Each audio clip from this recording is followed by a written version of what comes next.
नमस्कार। देव उठनी एकादशी की व्रत कथा। एक राजा था, उसके राज्य में प्रजा सुखी थी। एकादशी को कोई भी अन्न नहीं बेचता था, सभी फलाहार करते थे। एक बार भगवान ने राजा की परीक्षा लेनी चाहिए। भगवान ने एक सुंदरी का रूप धारण किया तथा सड़क पर बैठ गए। तभी राजा उधर से निकला और सुंदरी को देखकर चकित रह गया।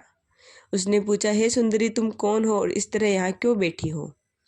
तब सुंदरी स्त्री बने भगवान बोले, मैं निराश रहता हूँ। अगर नगर में कोई जाना पहचाना नहीं है, किससे सहायता मांगू? राजा उसके रूप पर मोहित हो गया।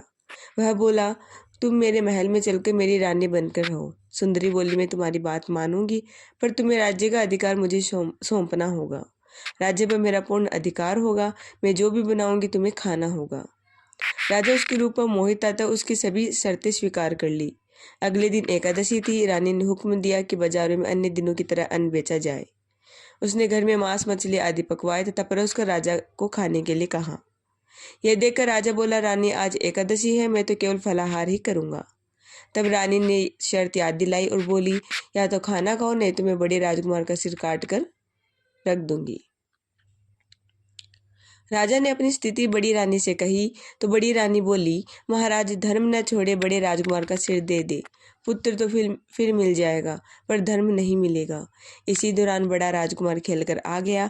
माँ की आंखों में आंसू देखकर वह रोने का कारण पूछने लगा, तो माँ ने उसे सारी वस्तुस्थिति बता दी।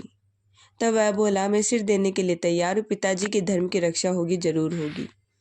राजा दुखी मन से राजकुमार का सिर देने को तैयार हुआ तो रानी के रूप से भगवान विष्णु ने प्रकट होकर असली बात बताई। राजन, तुम इस कठिन परीक्षा में पास हुए। भगवान ने प्रसन्न मन से राजा से वर मांगने को कहा तो राजा बोला, अपना दिया सब कुछ है, हमारा उद्धार करे।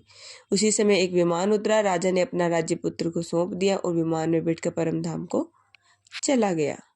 यहीं पर हमारी व्रत कथा समाप्त होती है। दोस्तों, मैं आशा करती हूँ आपको मेरी वीडियो पसंद आई होगी। आप मेरे चैनल को ज़रूर सब्सक्राइब कीजिएगा, वीडियो को लाइक कीजिएगा ऐसे ही और वीडियो कथा सुनने के लिए। धन्यवाद।